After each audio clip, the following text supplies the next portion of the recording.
nations, altered its foreign policy and shifted its allegiances under the personal dominance and leadership of one man, who often has emerged from nowhere. It is a nation that goes through periodic bouts of abrupt and often profound change in order to survive and progress. For General de Gaulle in 1940, the assumption of the mantle of French destiny was as natural as putting on his army greatcoat. As in the past, French history again required a leader to come to the rescue of the nation, to revive France, to restore France's honour and regain for her a place among the victorious powers of Europe. De Gaulle's origins were no more obscure than those of Napoleon, and his intellect and ability to seize and exercise power ruthlessly was every bit as strong.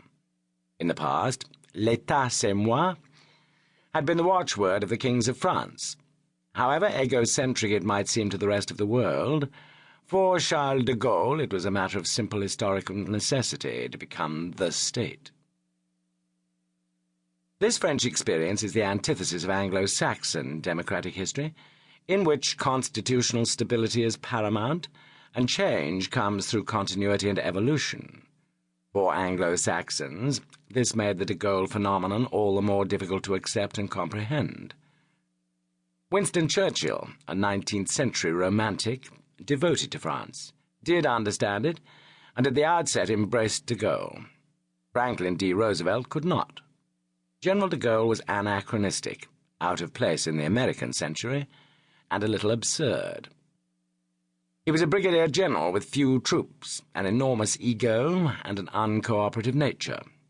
France was prostrate, and that was that.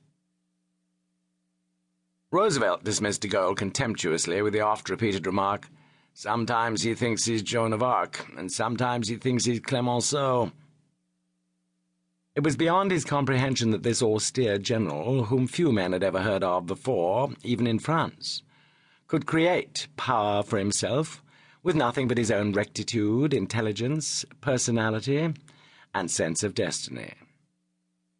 In particular, Roosevelt had never before in all his political life been up against the power of intransigence. Steeped in politics, FDR was probably the greatest political manipulator in American history. But General de Gaulle refused to be manipulated. It was incomprehensible, and indeed often totally unreasonable, that a French general in the middle of a war could be so unyielding with his allies, so petty, so haughty, so deliberately antagonistic, troublesome, and uncooperative. The great Churchill was prepared to play the loyal lieutenant and subjugate his national interests to the greater interests of the war effort as defined by Roosevelt. But de Gaulle's destiny was to fight for French interests, not subjugate them to the Anglo-Saxons. Intransigence was his prime weapon, often his only weapon, and it remained his prime instrument of power to the end of his days. How does mere ambition in a man harden into a sense of destiny, and what gives a man a feel for power and an appetite for power? General de Gaulle, for all his vivid writing, discloses very little of himself, apart from rather melancholy introspections about France and other subjects.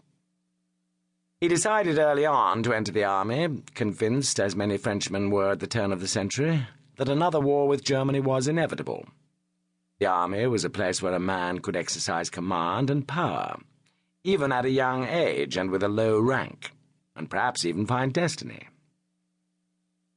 De Gaulle was perfectly suited in personality, temperament, intellect, courage, and patriotic conviction to the moulding of a military career. He was a loner from the start, all his life ready to embrace the loneliness of command that is a hallmark of great generals. He always remained remote, aloof, distant from his fellow officers. He was moody, brooding, dour, and intensely intellectual in his approach to his career and the challenges and problems of military life.